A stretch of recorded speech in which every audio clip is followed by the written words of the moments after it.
Hi friends, you are most welcome our YouTube channel English Masti पर। आज हम आप सभी को एक्टिव से पैसिव बनाने के नियम बताने जा रहे हैं।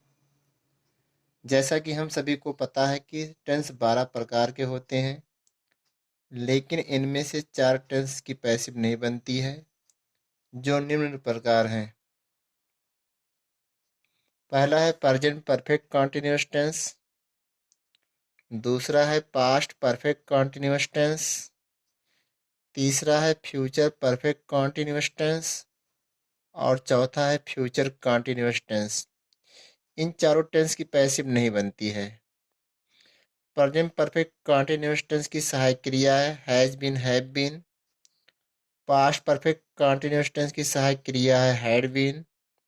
फ्यूचर परफेक्ट कॉन्टिन्यूअस टेंस की सहायक क्रिया है will have been, shall have been.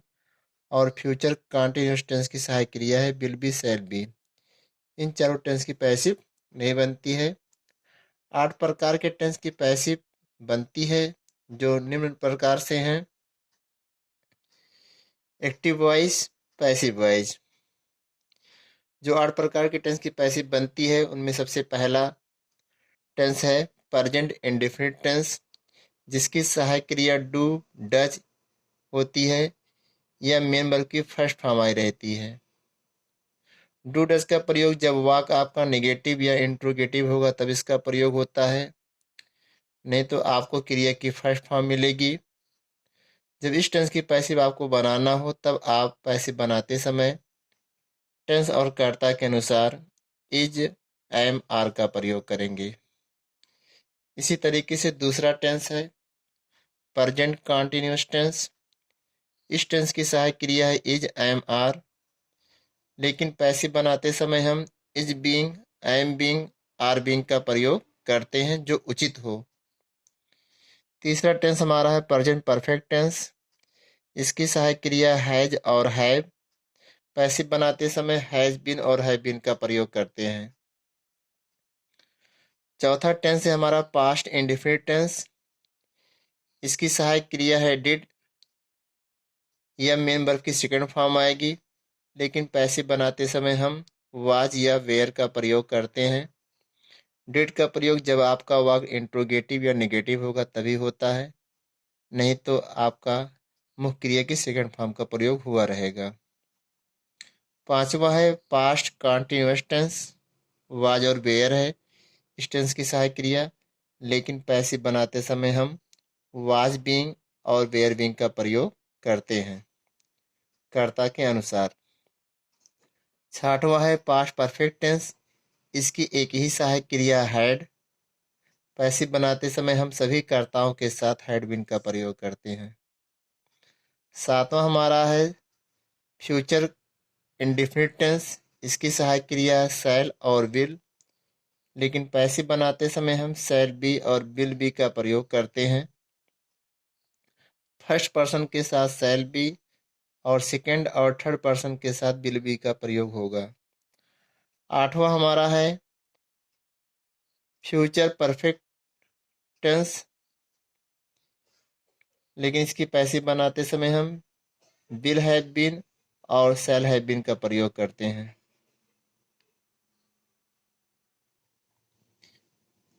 Active से पैसिव बनाने के कुल 6 नियम हैं। सबसे पहले वाक्य के ऑब्जेक्ट को सब्जेक्ट बनाओ। उसके बाद टेंस तथा सब्जेक्ट के अनुसार हेल्पिंग वर्ब का प्रयोग करो। तीसरा स्टेप है मेन वर्ब की थर्ड फॉर्म का प्रयोग करो।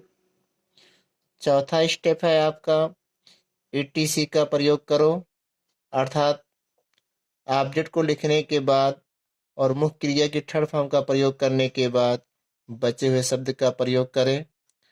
पांचवा नियम है बाई का प्रयोग करो और छठवां नियम है वाक्य के सब्जेक्ट को ऑब्जेक्ट बनाओ, पहले नियम का अपोजिट।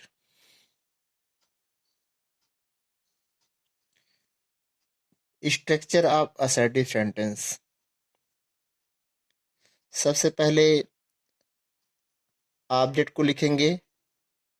ऑब्जेक्ट का मतलब है कि जो हम सेंटेंस के ऑब्जेक्ट को आगे लिखेंगे उसको लिखा जाएगा। उसके बाद ये हमारा कर्ता का काम करेगा। इसी के अनुसार हमें सहायक क्रिया का प्रयोग करना है टेंस को देखकर। उसके बाद मेन वर्ब की थर्ड फॉर्म का प्रयोग करना है। उसके बाद ईटीसी का प्रयोग करना है, फिर बाय का प्रयोग और अंत में सब्जेक्ट का प्रयोग। जैसे हमारा एग्जाम्पल है, सी टीचेस मी इंग्लिश, वह मुझे अंग्रेजी पढ़ाती है।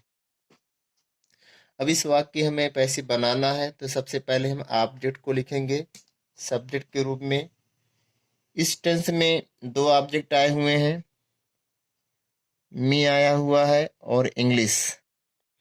इन दोनों में से हम किसी से भी पैसे बना सकते हैं, लेकिन हम सबसे पहले जो हमारा मुख्य क्रिया के बाद आया हुआ ऑब्जेक्ट है उसी से पैसे बनाते हैं। मी को हम जब आगे लाएंगे तो ये आई लिखा जाएगा, आई लिख लिया गया। उसके बाद टेंस को पहचानेंगे, टेंस हमारा प्रेजेंट इंडेफिनिट टेंस है और प्रेजेंट इंडेफिनिट टेंस की पैसिव बनाने के लिए हम इज एम आर का प्रयोग करते हैं। तो हमारा नया कर्ता आई है, इसलिए आई के साथ हम एम का प्रयोग किए हैं। एम का प्रयोग करने के बाद हमें क्रिया की थर्ड फॉर्म का प्रयोग करना है। क्रिया हमारा है टीच, इसलिए टीच का थर्ड फॉर्म टाट होता है। उसके बाद हमारा इंग्लिश जो है ईटीसी है, इसको जहाँ पे लिखा गया वहीं पे हम लिख लेंगे इसको। ये हमारा इंग्लिश हो गया। फिर आगे बढ़ेंगे, हमारा यहाँ पे बाई है, बाई को लिखेंगे। उसके बाद वाक्य का जो सब्जेक्ट है इसको हम इसको पीछे लिखेंगे। तो जब आगे सी है तो पीछे आएगा तो ये हर हो जाएगा। इसी तरीके से हमारा अगला सेंटेंस है, you do not call him, तुम उसे नहीं बुलाते हो। इस वाक्य का ऑब्जेक्ट हिम है, इसको जब हम आगे लिखेंगे तो ही हो जाएगा। ही हमारा सिंगुलर है, इसलिए इसके साथ इसका प्रयोग करेंगे। वाक निगेटिव है, नॉट का प्रयोग करेंगे। काल का थर्ड फॉर्म कॉल्ड हो जाएगा। इटी से इसमें है नहीं, फिर आगे बढ़ जाएंगे, बाय का प्रयोग करेंगे। उसके बाद यू को हम पीछे लिखेंगे तो यू ही लिखा जाएगा। नेक्स्ट एग्जाम्पल हमारा है, Ram does not help her daily, Ram उसकी सहायता रोज नहीं करता है। इस वाक्य का ऑब्जेक्ट हर है, इसको आगे लाएंगे तो सी हो जाएगा। सी हमारा सिंगुलर है, इसलिए इसके साथ इसका प्रयोग। वाक हमारा नेगेटिव है, नॉट का प्रयोग। फिर हेल्प का थर्ड फॉर्म हेल्प्ड हो जाएगा। डेली हमारा एटीसी है, डेली को लिख लेंगे। फिर बाय को लिखेंगे। उसके बाद राम हमारा सब्जेक्ट था जो पीछे जाएगा तो राम ही लिखा जाएगा क्योंकि ये नाउन है। अगला एग्जाम्पल हमारा है, सी इज सिंगिंग आ सॉन्ग। यह टेंस हमारा प्रेजेंट कंटीन्यूअस टेंस है, इसलिए इसके साथ हम बीइंग का प्रयोग करके पैसिव बनाएंगे। सबसे पहले वाक्य के ऑब्जेक्ट को सब्जेक्ट बनाएंगे। इस वाक्य का ऑब्जेक्ट है आसांग, आसांग को आगे लिखेंगे। आसांग हमारा सिंगुलर है, इसलिए इसके साथ इज का प्रयोग करेंगे। वाक्य हमारा कंटीन्यूअस है, बीइंग का प्रयोग करेंगे। फिर क्रिया के थर्ड फॉर्म सिंग है, संग का प्रयोग करेंगे। ईटीसी है नहीं, आगे बढ़ेंगे, बाय का प्रयोग करेंगे। फिर सी का ऑब्जेक्ट हर होता है, हर का प्रयोग करेंगे। नेक्स्ट एग्जाम्पल है, they have done the work. यह हमारा प्रेजेंट परफेक्ट टेंस है। द वर्क को आगे लिखेंगे। द वर्क सिंगुलर है, इसलिए हैज बीन का प्रयोग करेंगे। उसके बाद डन का थर्ड फॉर्म डन होता है, क्योंकि जितने भी परफेक्ट टेंस होते हैं उसमें क्रिया की थर्ड फॉर्म पहले से ही दिया रहता है। जैसे यहाँ पे डन है तो डन को लिख लिया जाएगा। ईटीसी है नहीं, फिर बाय का प्रयोग करेंगे और उसके बाद दे का ऑब्जेक्ट देम। नेक्स्ट एग्जाम्पल हमारा है, सी विल ईट द मैंगो। यह हमारा फ्यूचर कंटीन्यूअस टेंस है। इस वाक्य का ऑब्जेक्ट है द मैंगो। द मैंगो को आगे लिखेंगे। इसके अनुसार हम विल बी का प्रयोग करेंगे। ईट का थर्ड फॉर्म ईटन लिखा जाएगा। ईटीसी है नहीं, फिर बाई का प्रयोग करेंगे। सी का ऑब्जेक्ट हर लिखा जाएगा। नेक्स्ट एग्जाम्पल हमारा है, सीमा टोल्ड अस अ स्टोरी। इस वाक्य में दो ऑब्जेक्ट आया हुआ है। पहला ऑब्जेक्ट हमारा है अस, दूसरा ऑब्जेक्ट हमारा है आ स्टोरी। इसमें दोनों से बनाया जा सकता है। जैसे यहाँ पे हमने अस को आगे लिख करके बी से बनाया है, अस को आगे लाएंगे बी हो जाएगा। यह पास्ट इंडेफिनिट टेंस है, क्रिया की सेकंड फॉर्म लगा हुआ है, इसलिए वेयर का प्रयोग करेंगे। फिर टोल्ड का थर्ड फॉर्म टोल्ड ही होगा। अ स्टोरी हमारा ईटीसी है, फिर बाय का प्रयोग करेंगे। उसके बाद वाक का जो सब्जेक्ट है वो ऑब्जेक्ट के रूप में पीछे आ जाएगा, सीमा लिखा गया है। नेक्स्ट एग्जाम्पल हमारा ही was giving a pen to me. यह पास्ट कंटीन्यूअस टेंस का वाक्य है। इसमें भी दो ऑब्जेक्ट आए हुए हैं। पहला ऑब्जेक्ट है आ पेन, दूसरा है टू मी। हमने पैसिव आ पेन से बनाया है। आ पेन को आगे लिखा जाएगा। आ पेन सिंगुलर इसलिए वाज का प्रयोग करेंगे। कंटीन्यूअस से बीइंग का प्रयोग करेंगे। फिर गिव का थर्ड फॉर्म गिवन हो जाएगा। एटीसी में टू मी बचा है, टू मी को लिखेंगे, फिर बाय का प्रयोग करेंगे। उसके बाद ही का ऑब्जेक्ट हिम होता है। अगला एग्जाम्पल है द मैन हैड संग अ सॉन्ग। यह हमारा पास्ट परफेक्ट टेंस है। अ सॉन्ग को आगे लिखेंगे। इसकी एक ही सहायक क्रिया होती है सबके साथ, चाहे सब्जेक्ट सिंगुलर हो या प्लूरल, सबके साथ हैड बीन का प्रयोग करेंगे। परफेक्ट टेंस है, थर्ड फॉर्म पहले से दिया गया है, संग का प्रयोग करेंगे। ईटीसी है नहीं, फिर बाय का प्रयोग करेंगे। इस वाक्य का सब्जेक्ट द मैन था, इसको पीछे लिखेंगे द मैन के रूप में। सातवां एग्जाम्पल हमारा है they will have won the match. यह हमारा फ्यूचर परफेक्ट टेंस है। द मैच को आगे लिखेंगे। फ्यूचर परफेक्ट टेंस की पैसिव बनाने के लिए will have been, shall have been का प्रयोग करते हैं। तो द मैच के अनुसार हम लिखेंगे will have been. Won a third form है, थर्ड फॉर्म का प्रयोग करेंगे। ईटीसी है नहीं, फिर बाय का प्रयोग करेंगे। उसके बाद दे का ऑब्जेक्ट देम। नेक्स्ट एग्जाम्पल हमारा है the boys do not call मी। यह प्रेजेंट इंडेफिनिट टेंस है, वाक नेगेटिव मोड में है। इस वाक का ऑब्जेक्ट मी है, मी को आगे लाएंगे तो आई हो जाएगा। आई के साथ हम एम का प्रयोग करेंगे पैसे बनाने के लिए। वाक नेगेटिव है तो नॉट का प्रयोग कर लेते हैं। फिर काल का थर्ड फॉर्म कार्ड का प्रयोग करेंगे। ईटीसी है नहीं, फिर आगे बढ़ जाएंगे, बाय का प्रयोग करेंगे। फिर द बॉयज को पीछे लिख लेंगे।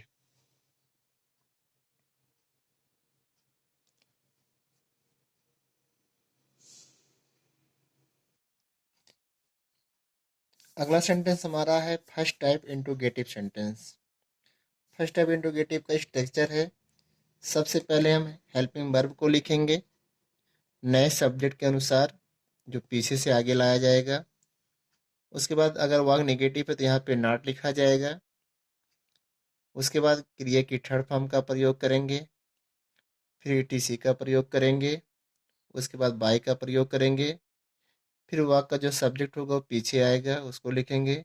और अंत में क्वेश्चन मार्क लगाना अति आवश्यक है, नहीं तो आपका सेंटेंस रॉन्ग हो जाएगा। पहला एग्जाम्पल हमारा है डू यू लाइक मी। क्या तुम मुझे पसंद करते हो। यह हमारा इंट्रोगेटिव सेंटेंस है। इसके पैसिव हम बनाएंगे। सबसे पहले हम मी को आगे लाएंगे आई के रूप में। आई के अनुसार सबसे पहले हम यहाँ पर एम का प्रयोग करेंगे, एम आई। फिर लाइक का थर्ड फॉर्म लाइक्ड हो जाएगा। ईटीसी है नहीं, बाई का प्रयोग करेंगे। फिर यू का ऑब्जेक्ट यू होता है और पीछे क्वेश्चन मार्क लगाएंगे। दूसरा एग्जाम्पल है हैव दे टॉट यू। क्या वह तुम्हें पढ़ा चुके हैं। यू को आगे लाएंगे तो यू के अनुसार हैव लगेगा क्योंकि हमारा यू प्लूरल है। इसके साथ हम हैव का प्रयोग करेंगे, लिखेंगे हैव यू। उसके बाद पैसिव बनाने के लिए हम इसमें बीन का प्रयोग करेंगे, क्योंकि हम आपको पहले ही बता चुके हैं अगर हैज हैव आया है तो उसमें बीन जोड़ा जाता है, तो हो जाएगा हैव यू बीन। फिर क्रिया की थर्ड फॉर्म ये परफेक्ट टेंस है, टाट दिया गया पहले से ही, टाट लिखेंगे। उसके बाद इसमें ईटीसी है नहीं, आगे बढ़ेंगे, बाय का प्रयोग करेंगे और दे का ऑब्जेक्ट देम होगा, पीछे क्वेश्चन मार्क लगाएंगे। नेक्स्ट एग्जाम्पल हमारा है shall be see the movie. यह हमारा फ्यूचर इंडिफिनिट टेंस है। फ्यूचर इंडिफिनिट टेंस की पैसिव बनाने की सहायक क्रिया विल बी शैल बी होती है। तो सबसे पहले हम द मूवी को आगे लाएंगे। द मूवी को आगे लाएंगे लिखने से पहले हम उसके अनुसार विल का प्रयोग कर लेंगे। उसके बाद द मूवी को लिखेंगे।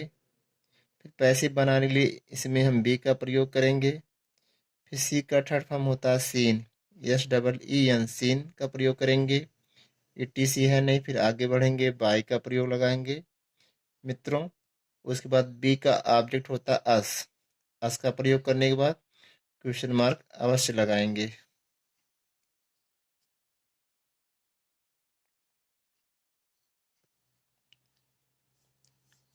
अगला सेंटेंस हमारा है second type interrogative sentence. Second type interrogative sentence का स्ट्रक्चर है, सबसे पहले हम WH वर्ड को लिखेंगे। उसके बाद सहायक क्रिया का प्रयोग करेंगे, फिर ऑब्जेक्ट जो पीछे से आगे आएगा उसको, फिर क्रिया की थर्ड फॉर्म का प्रयोग करेंगे, ETC को लिखा जाएगा।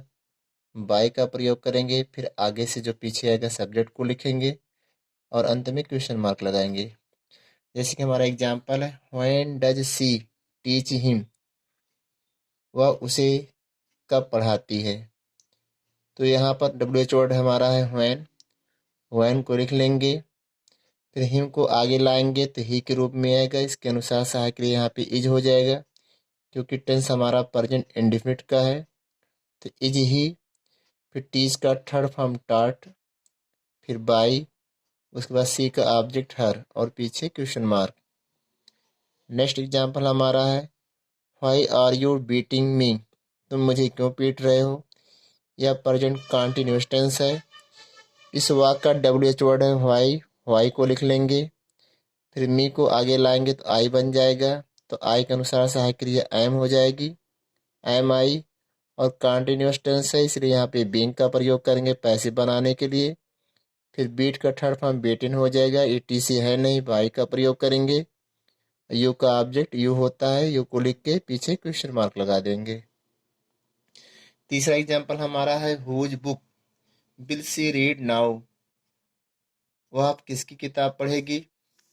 इस वाक्य का ऑब्जेक्ट हमारा बुक है जो हुज के साथ आया हुआ है। पैसिव बनाते समय हम इसी को लिख लेंगे। WH वर्ड हमारा हुज है, वाक्य का ऑब्जेक्ट बुक है तो लिखेंगे हुज बुक। इसके अनुसार सहायक क्रिया विल भी हो जाएगा, रीड का थर्ड फॉर्म रेड हो जाएगा। ETC हमारा नाउ है, उसके बाद बाई का प्रयोग करके सी का ऑब्जेक्ट हर कर देंगे और अंत में क्वेश्चन मार्क लगाएंगे। उसके बाद हमारा है हु वाले वाक्य।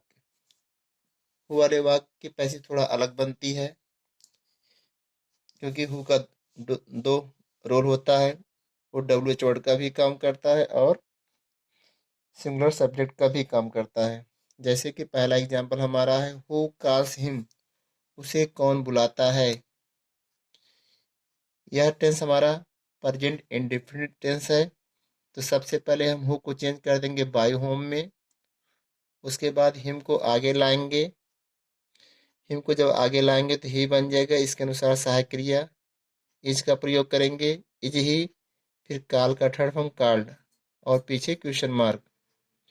दूसरा तरीका इसका यह है कि हु को हम हु की तरीके लिख लें, उसके बाद पीछे वाक्य के ऑब्जेक्ट को सब्जेक्ट बना लें और उसके अनुसार सहायक क्रिया सबसे पहले तो हो जाएगा हु इज ही। फिर क्रिया की थर्ड फॉर्म काल्ड का प्रयोग करेंगे, फिर बाई को पीछे लिख के क्वेश्चन मार्क लगा देंगे। ये दूसरा तरीका है बनाने का। नेक्स्ट एग्जाम्पल हमारा हु हैज संग द सॉन्ग। यह हमारा प्रेजेंट परफेक्ट टेंस है। तो हु को चेंज करेंगे बाय होम में। उसके बाद द सॉन्ग को आगे लाएंगे तो द सॉन्ग को लिखने से पहले हैज का प्रयोग करेंगे क्योंकि द सॉन्ग सिंगुलर है। तो हैज द सॉन्ग। उसके बाद पैसिव बनाने के लिए इसमें हम बीन का प्रयोग करते हैं और क्रिया की थर्ड फॉर्म ऑलरेडी यहाँ पे दिया है, उसको लिख लेंगे, पीछे क्वेश्चन मार्क लगा देंगे। नेक्स्ट एग्जाम्पल हमारा who does not help me, मेरी सहायता कौन नहीं करता है। यह टेंस हमारा प्रेजेंट इंडेफिनिट टेंस है। हु को चेंज कर देंगे बाय होम में। उसके बाद मी को आगे लाएंगे तो आई बनेगा, तो इसके अनुसार एम आई हो जाएगा। वाक हमारा निगेटिव है, नॉट का प्रयोग करेंगे। फिर हेल्प है, हेल्प लिख लेंगे, पीछे क्वेश्चन मार्क लगा देंगे। इस तरीके से मित्रों असर्टिव सेंटेंस की और इंट्रोगेटिव सेंटेंस की पैसिव बनाई जाती है।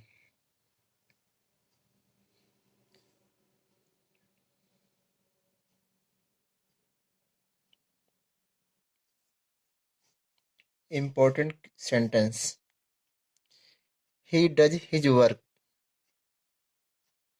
इस टेंस की पैसिव बनेगी मित्रों हिज वर्क। हमारा पॉसेसिव एडजेक्टिव है जो ऑब्जेक्ट के रूप में आया है, तो हिज वर्क को हम हिज वर्क लिख लेंगे। टेंस हमारा प्रेजेंट इंडेफिनिट टेंस है। यहाँ पे जो ये डज आया हुआ है कोई सहायक क्रिया नहीं जबकि मुख्य क्रिया है, इसलिए हम यहाँ पर इसका प्रयोग करेंगे। फिर डज का थर्ड फॉर्म लिखेंगे यहाँ पे डन, उसके बाद बाई का प्रयोग करेंगे, फिर ही का ऑब्जेक्ट हिम लिखेंगे।